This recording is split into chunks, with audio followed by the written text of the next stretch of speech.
Don't let 'em take my soul.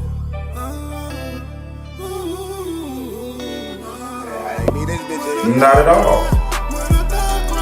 Giannis is still relying on his athleticism and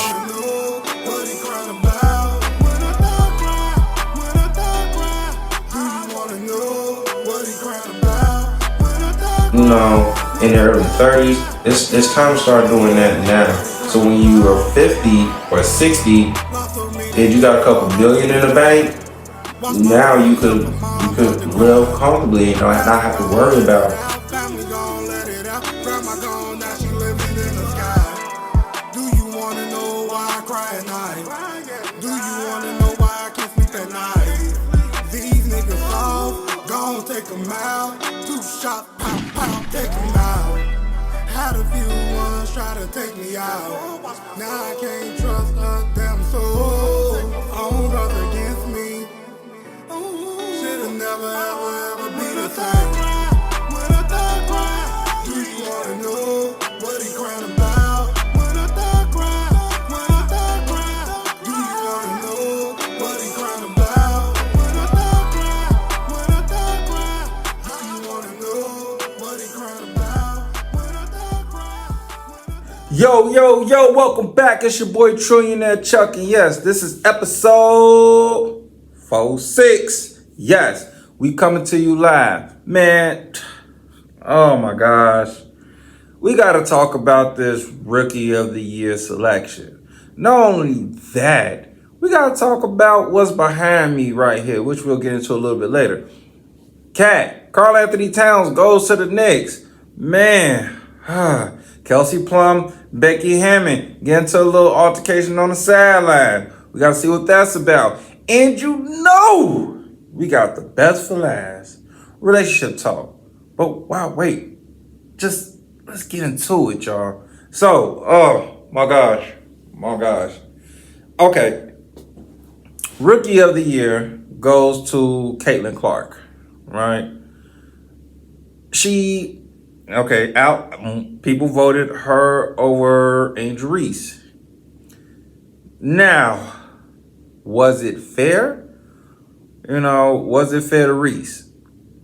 Well, let's look at what happened here. Source from ESPN.com. Reese as a rookie, she averaged 13.6 points per game, 13.1 rebounds per game, 1.9 assists per game with 1.3 steals per game, right? Caitlin Clark, she averaged 19.2 points per game, 5.7 rebounds per game, 8.4 assists per game, 1.3 steals per game. Should Reese be mad that she didn't win Rookie of the Year? If I'm Angel Reese, I probably would be upset because, she led the league in double-doubles as a rookie, right? Despite her not getting the sky to, the playoffs, I think that's what gave Caitlin the nudge a bit, was because she got the fever to the playoffs. Because the fever ain't been to the playoffs in a minute. Everything else, yes, Caitlin beat her in points, but Caitlin beats Reese in points and assists. They tie in steals. Reese, out rebounds her. So it's kind of like an act when you're just looking at it stat wise, right? When you're looking at it stat wise, like who sold out more arenas when they came into town? People loved Angel Reese matching up against Asia Wilson. That sold out. Then they liked the Caitlin Clark and Angel Reese teams going at it, even though them two never are going to guard each other. But, them teams going at each other, that sold out arenas. But I think the Sky and the Vegas matchup is the one that sold the most. Then it was like Reese and Caitlin. So, but all in all, congratulations to Caitlin Clark. I don't know who voted and I don't know what they was looking at, but I said the only reason Caitlin Clark really kind of got that, not knocking her skills, not saying she doesn't deserve it, it's just she got that fever to the playoffs. And if Reese didn't hurt her wrist, or one could say maybe she could have got the sky to the playoffs. Okay. But let's move along. So let's talk about what's going on behind here. So sources of ESPN, they dropped a 10 rookie seasons in WNBA history. So they came out with a list of like the 10 best rookie seasons for women's basketball, right? So we got Candace Parker with the LA Sparks.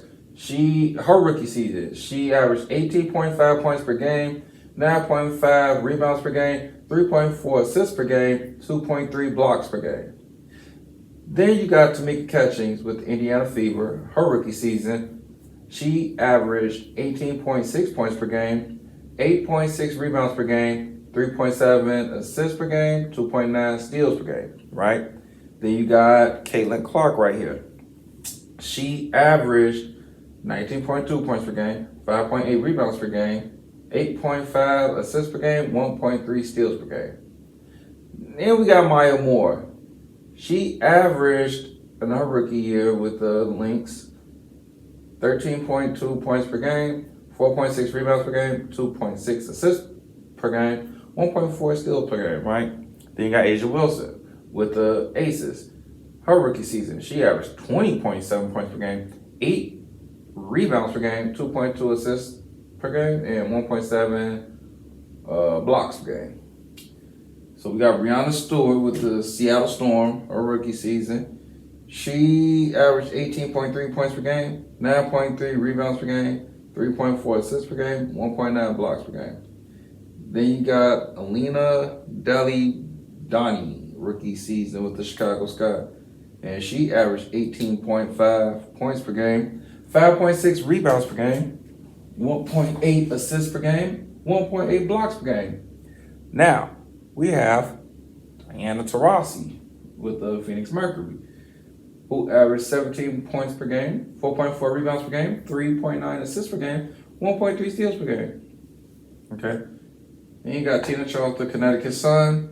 She averaged 15.5 points per game, 11.7 rebounds per game, 1.5 assists per game, 1.7 blocks per game. And then, last but not least, is the Shy Barbie, Angel Reese. Her rookie season averaged 13.6 points per game, 13.1 rebounds per game, 1.9 assists per game, 1.3 steals per game. Okay, so is this list correct, or did someone drop the ball, is the question. When you look at all the rookie seasons of the women in the WNBA, the one who got snubbed out of the history is Lisa Leslie. Because even though, the rookie year didn't start until 98, her rookie season was 97. So, 97, she averaged 15.9 points per game, 9.5 rebounds per game, 2.6 assists per game, 1.4 steals per game, 2.1 blocks per game. Can't say Cheryl Swoops. She doesn't make the list because she only played like 6 games her rookie year. Right? So, looking at this list, the one who needs to be crossed off is Maya Moore. And I would put Lisa Leslie at number 4. Maya Moore gets removed from the list.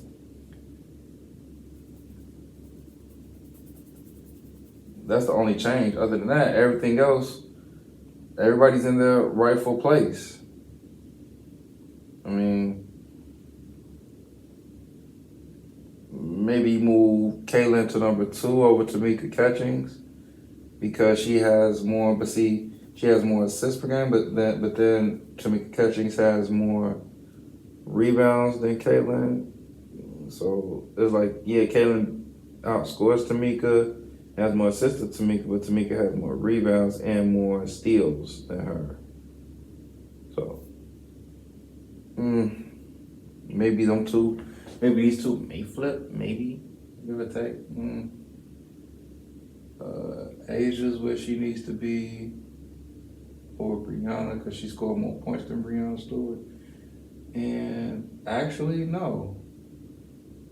Brianna Stewart should be where Asia is, because Brianna has more rebounds than Asia, and more assists than Asia, and more blocks per game than Asia. So actually, Brianna Stewart should be at 5. Asia needs to be here at 6. Diana Taurasi, she's where she needs to be. Angel Reese is where she needs to be. Yeah. So yeah, Brianna should be at 5. Asia should be at 6. And this is a toss between where these two should be. But yeah, definitely Maya Moore. She has to come on. Sorry. You got to come on, sweetie. Because your numbers just aren't good enough. They're not good enough. So, yeah. Because if we're gonna be fair, yeah, your numbers just don't dominate Lisa Leslie's number. If we're gonna go history, even though, you know, Rookie of the Year didn't start until 98, probably, arguably 98. Maya comes off that list. Point blank period. So they almost got it right, but yeah, just, you know, Asia 6, Brianna's 5, Tamika, Kaylin probably flip. Yeah. And of course, Candace Parker reigns supreme at number 1, because even though she, you know, Reese has more rebounds than Candace has more assists than Reese, and she has more blocks than Reese. So that's why she can't jump up here. Asia can't jump up here because Candace, I mean, yeah, she wins in this section in the scoring, but she doesn't win in rebounding. She doesn't win in assists. She doesn't win in blocks. Neither does Brianna Stewart. Brianna Stewart doesn't even win in either category. So that's why Candace is number 1. Okay? So, I mean, that was that. They got it right, Chuck. I mean, they almost had it right. They almost had it right. But let's erase this real quick.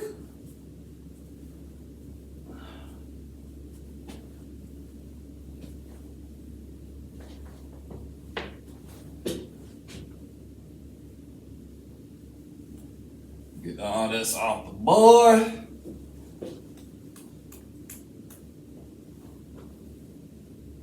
Okay. Now,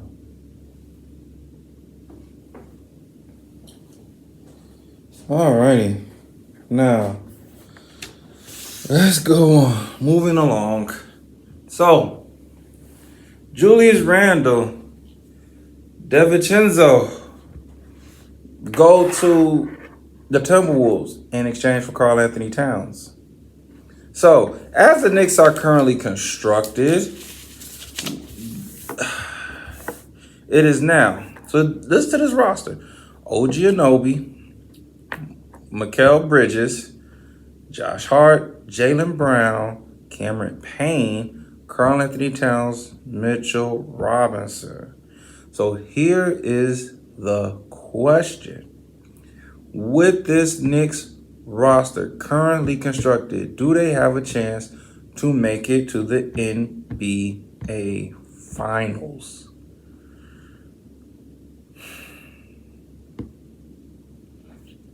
You know, if they could have kept Julius and got Karl, I would be like, hell yeah. But, see, the problem is this. You know, we're gonna see how Tibbs uses this lineup, right? Where are you going to put Karl? You're going to put him at his natural 4. You're going to try to make him play the 5. You probably put Karl at the 4. You put Mitchell Robinson at the 5, right? Have him just be the cleanup guy. Since that's really all he's good at, Jalen not the one. Jalen's gonna be Jalen. OG Anunoby. I mean, they could match up with Philly, but I don't think it's enough that they could match up against Boston.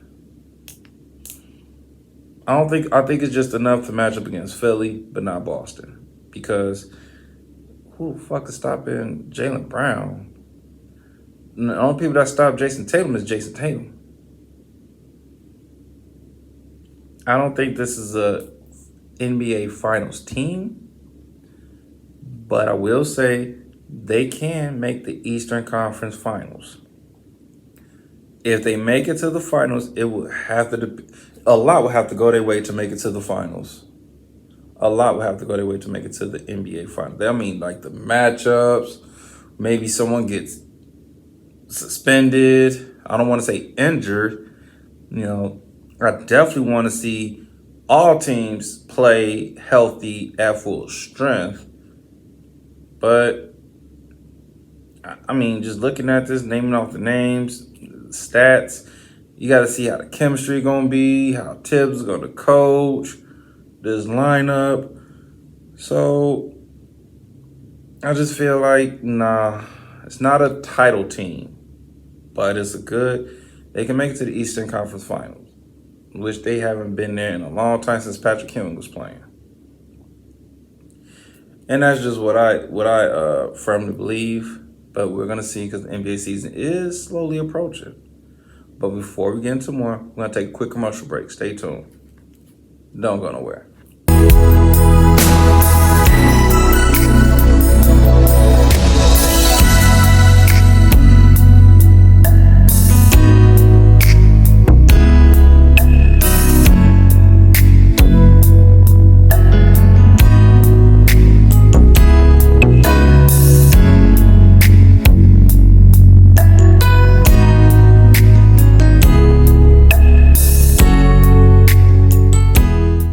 Okay, we're back.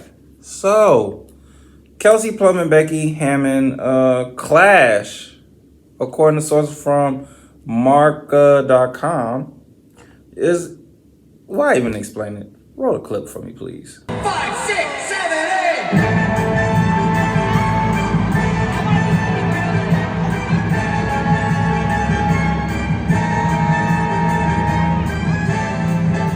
8. Okay, so if you've been keeping up, right, the New York Liberty have a 2-0 lead against the Las Vegas Aces, right?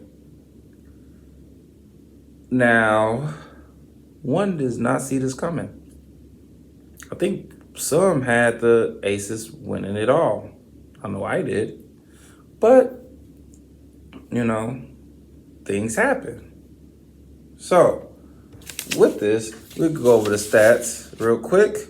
So, Asia Wilson so far is playing 37 minutes, shooting 61% from the field, 7 rebounds, 4 assists, scored 24 points in the last game they played, which, by the way, it was 84-88 New York Liberty, right?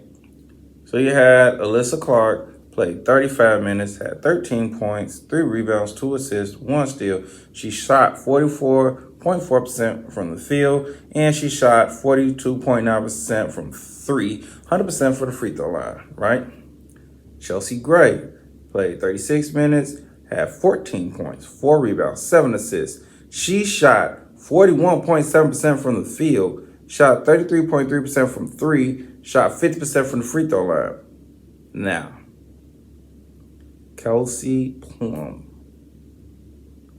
played 27 minutes, 6 points, 2 rebounds, 1 assist, shooting 22.2% from the field, shot 40% from 3. We got Jackie Young, who played 31 minutes, had 17 points, 6 rebounds, 3 assists, 1 block, shot 50% from 3, shot 38.5% from the field, shot 75% from the free throw line. Now, Kelsey, I think I went over this before. If you're watching, sweetheart, you was on a tear for 15 points per game. What happened? I get it. You know, you got Asia. I get it. If Asia's got it going, you need to give it to her. But Kelsey, your team needs you. 6 points ain't gonna cut it, sweetie. 6 points? Kelsey, you're better than that. Your team needs you to be just a little bit more aggressive. This is a series you're gonna have to be in a 12 to 14 point range for the Aces to win. For the Aces to win, Kelsey Plum has to be in a 12 points per game category. Let's see what was going on with Liberty. So we have Brianna Stewart played 37 minutes. She had 15 points, 7 rebounds, 8 assists, 1 steal, shot 33.3% from the field, shot 83.3% from the free throw line. Then you had Bethanesia Laney Hamilton. 25 minutes, 8 points, 4 rebounds, 1 assist, shot 33.3% from the field, shot 33.3% from 3. Then you had Jaquil Jones. She played 34 minutes.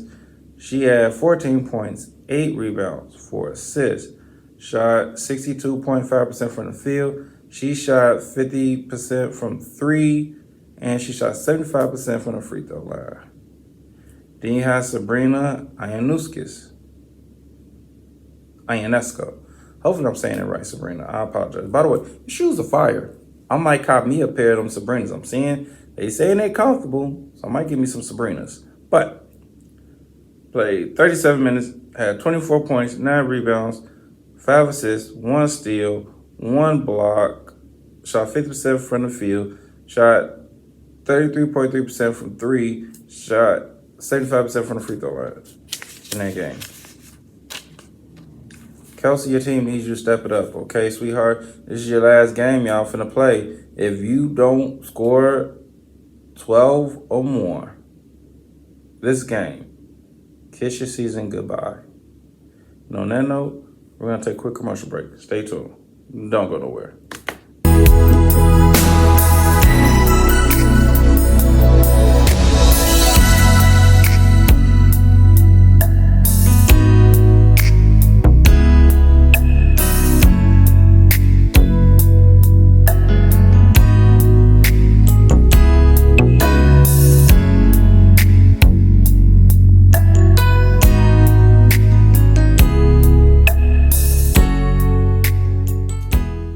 Okay, we're back. So let's get into the last segment of the show, relationship talk.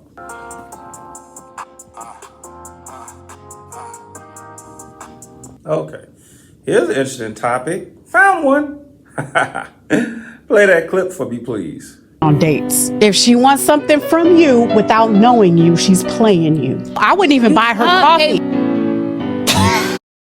Men need to stop taking women on dates. If she wants something from you without knowing you, she's playing you. I wouldn't even buy her coffee. Men need to done with this stop taking women on Get dates. your best friend and take her out of here. You should never take a woman out on a date that you don't have vested interest in and that you're not sure she has a vested interest in you. Stop trying to disillusion her with your money, your resources, your ability to buy her roses and all that dumb stuff. That's not done disillusion me, baby, all day. What has that gotten you? Where are they? Exactly. So stop doing it. You're wasting your money. But You're wait a wasting minute, your time. wait a If you minute, need, wait a hold on, I'm not done. If you want to know if a woman is interested in you for real and wants to not just use you as a meal plan, because let me tell you, a lot of my homegirls are going out with you because they are bored. They don't have nothing to do. They're not over the other dude. Somebody else hasn't hit her back yet, so she's going out with your stupid ass. So stop taking her out on dates. Don't buy her anything. Don't spend a dime. Don't spend a nickel. Don't spend a penny. Go somewhere that is free. And if she is unwilling to go there with you, don't go out with her. Talk to her on the phone. If she wants something from you without knowing you, she's playing you. Okay, so here's the question. Should you take women on dates or not? Man, after listening to that clip, fellas, I get it. I get it. You know, because you got those women that you ain't heard from in a long time, right? Anytime you hit them up, it's always short answers. Now all of a sudden they want to kick it and hang out. Why? As old girls say, because the other dude that's supposed to hit them back or that they want ain't hitting them back. So they being with you because they're bored. Wow. I agree with her 100% because it's like, make sure she's into you, fellas. Like, simping is at an all-time high. We got to stop this nonsense. Because, think about it. You spend money to know the woman. Ain't no woman going to be like, yeah, let me take you out on the first date. On the first date. She's not, yeah, I'm going to take you out. Most guys, we got to take them out. We got to spend money, all that stuff, right, to get to know this person. But like I said, if it's really free, not free, if she really is into you, then take her somewhere casual. Y'all let these clips run to y'all head. Like, oh, the Cheesecake Factory, like, that's not good enough. Y'all think y'all supposed to get Steak 48, Fogo de Chao off rip, just off the first? Y'all women is crazy, because half of y'all can't even afford that yourselves. So stop it. Be grateful the guy is taking you somewhere to get to know you, right? And that's the problem. Like she said, sometimes, women just be bored. And they're like, well, I'm going to hit this dude up. And, he going to spend money and go kick it. Some of these women, fellas, do be looking for a meal. When we say a meal, they ain't got no food in the crib, so they'll call a dude up that's gonna come over and he gonna order the food just so she can eat. Right? He don't know that she ain't ate all day, but she'll go kick with him because she ain't ate nothing. She want to do something but ain't got the money, so she'll kick it with dude because she know she do the front the money. He'll buy the weed, he'll buy the liquor in hopes to get some. And she probably won't even give him none. Right? I'm like, fellas, man, y'all gotta start doing that. If she really into you, I'm with her. Don't take her nowhere. Don't take her nowhere expensive. Like a show. Something that's low budget, like the movies. A walk on the lake, a picnic. You know what I mean? Somewhere, because you want to see where she's at. If she doesn't value those things, man, let her go. Then you know where you stand. Oh, she's just a friend. Okay, cool. Now, next time y'all go out, be like, no, split the bill. Is she looking like, what? No, split the bill. We're not a couple. We are friends. And then women gonna try to throw this at you, but you still could be a gentleman and pay for my meal. No, and this is what you gotta hit them with. I only pay for women I am interested in being with long-term and marrying, not a woman that is just a friend, right? Nothing more, nothing less, right? You are a friend, so therefore, split the bill, please. Cause she gon' friend zone you, fellas. She gon' put you in that friend zone. Now, if she's someone that's like, you know what, I'ma cover it. See what she talking about. See what she talking about. That's a rarity. See what she's talking about. But it's crazy that it's come to this in this dating thing, because instead of being genuine, it's like someone's looking for a come up, right? Or like this facade of a lifestyle that they want to have. They don't want to put the work in, so they try to cut corners and cheat their way to this lifestyle. Meaning they try to get with the dudes who are not really genuinely into them, But they just want to be, but they take up their BS because of fame, because of clout, and stuff like that. You know, so this is terrible. It is terrible. It's terrible. Even marriage, right? It's difficult as a dude to even know if a woman really genuinely likes the dude, because why? Simple. Because women will marry you and then divorce you within 5 years. Not because they're happy, because they want half of what that man got. Which makes dudes be like, I don't want to get married. I'm telling you, if government put into effect, once you get married, if you all break up or you divorce, you get nothing. Now you're going to see people getting married, and it's going to be genuine. I like this person. Not, I'm marrying this person, I'm going to be with them for about 3 years, 5 years, then break up with him, and I'm gonna get half his stuff. That's why women get mad when dudes be like, yeah, sign this prenup. No. And they be like, why I gotta sign a prenup? There you go right there. If you really love me, you're gonna sign a prenup, regardless. You wanna be with me.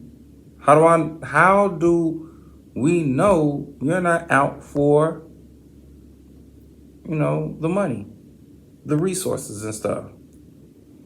You've heard on previous episodes where women will say, yeah, I want an allowance, I want to have my own, because things don't last forever.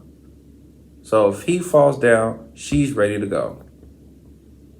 When she should have said, yeah, I want to have my own in case things fall, in case he loses his job or his business folds under, I can still keep us afloat until he gets back on his feet. Because what sense does it make if he has everything, I have nothing? If he falls, now we both ain't got nothing. That would have made a lot of sense if a woman would have said it like that, but they ain't say it like that because they're always looking out for self.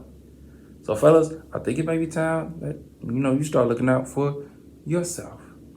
But play the next clip. Your woman look tells a lot more about you, man. You're with a female that's bringing in some money, taking care of the house, she's taking care of the kids, she's been asking you for this one particular thing, and you still haven't got it yet. A lot of y'all niggas out there right now are selfish and not taking care of the responsibility and not doing the things that your lady's been asking you to do for months. It ain't nothing big, you know what I mean? It's something really small that you can take care of, that you can buy today. You ain't spending nothing on your lady, man. Bitch been holding it down. She been taking care of her business. She been asking you for about 2 years now. You didn't have the money numerous amount of times. She wanna feel like $1 million too. She wanna look like $1 million too. Anytime I buy myself something fly, I buy my lady something fly, cause I wanna make sure that she can shine like me. She's a reflection of me. She have to be looking like $1 million, cause I look like $1 trillion.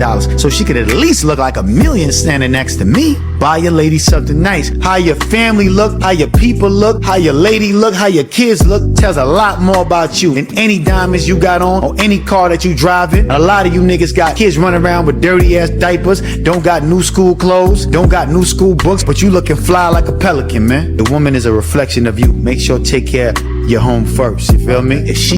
So, here's the next question. Should your lady be a reflection of you?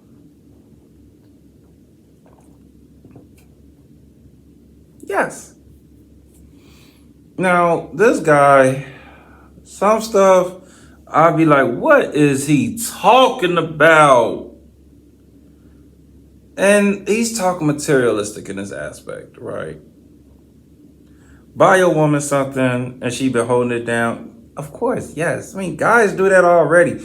Guys want to do that for their women. They want to buy things and treat them nice and take them on nice trips and stuff like that. But the woman got to hold it down.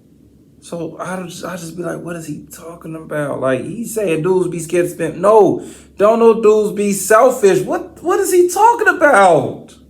I had to sit and watch this video like 5 times and really think like, man, no. We're talking about real men. Real dudes who genuinely want marriage and stuff, right? I don't know no dude who genuinely wanted to be with a woman who wanted to marry her and he ain't buy nothing when she was holding it down. I can't name one. And I'll be around, I don't know, like 3 off top. If she's holding it down, he's gonna spoil her. That's in any real man's nature, to spoil their woman. Because we don't want our woman having to leave and ask anybody else for something. That hurts us as a man. If your woman came to you and be like, yo, baby, I need $100 for my hair and nails. And you ain't got it, or you ain't gonna be like, well, babe, yeah, I'm gonna go get it. And she go ask someone else. That hurts. It makes you be like, damn, I'm less of a dude. No. So dudes don't be scared to spend money. It's like dudes are not spending money just on every single woman, because every single woman is, again, looking for a come up. Now, I get what he was saying when he's like, your family should be looking, if you look nice, your family should look nice. The ones you have kids, your girl and your kids, not mom, dad, and your brothers and sisters. No, them don't count. Them don't count, okay? Because I had a talk with a friend about this, and he was like, if you see how I dress and my brother dress around our cousin stuff, their cousins like they get the money. But always remember, this was in American Gangster. The loudest person in the room is the weakest. The flashiest dude is usually the brokest. So I disagree with this, with what he's saying about that. You wearing all this jewelry, all this suits put on a facade for who? My boy, for who? When you look at real people with money, they're not wearing all that jewelry and stuff, man. They not. They is simply dressed, right? Do they know how to put on a suit? Yeah. But there again, I talked about this before. No, I'm not finna go into this in this subject matter. If you want to know how rich people really dress, how millionaires really dress, listen to the other previous videos, okay? I'm not finna go over how to spot a real. This ain't how to spot a millionaire by Chuck. No, okay? I'm not finna drop that jewel on y'all because I did it in other episodes. I'm not doing it in this episode. I'm saying to say this. Yes, dudes do want to spend money on women, on their woman. When she's holding it down, she's in her right place, when she's in her feminine energy. That's what everybody is telling these women. You get more by being feminine. Why? Because we want to give more. We're like, damn, she is looking out. She making sure things is straight. Man, baby, here go $150. Here you go. No, you in your feminine place, lady, and you holding this shit down? You know what, babe? What's going on? What else you need? Oh, you want to go on town on girls trip? You know what? Here go 3 bands. Here you go. Have fun. Dudes selfish. Nah, niggas is not selfish, dog. Niggas is just being smart. Cause we can spot a woman who ain't for us. The real ones can. I don't know about the simps. But the real dudes can, because the real dudes know. The real dudes ain't got no problem spending no money on a chick. As my boy would say, gifting a woman. So I don't know what he be on with that one. But I don't know, man. Like, he be saying the wild, dude say the wildest shit. Some of the shit I'd be like, another shit I'd be like, come on, bro. Be for real. Be for real. You think niggas is selfish to spend on a woman? I don't know. I think he just go up there just to say anything, bro. Honestly. But I do agree. Your woman is a reflection of you. So make sure, fellas, you choosing the right woman that represents you. And that's my show for today. It's your boy Trillionaire Chuck saying this. Always remember to love yourself and each other.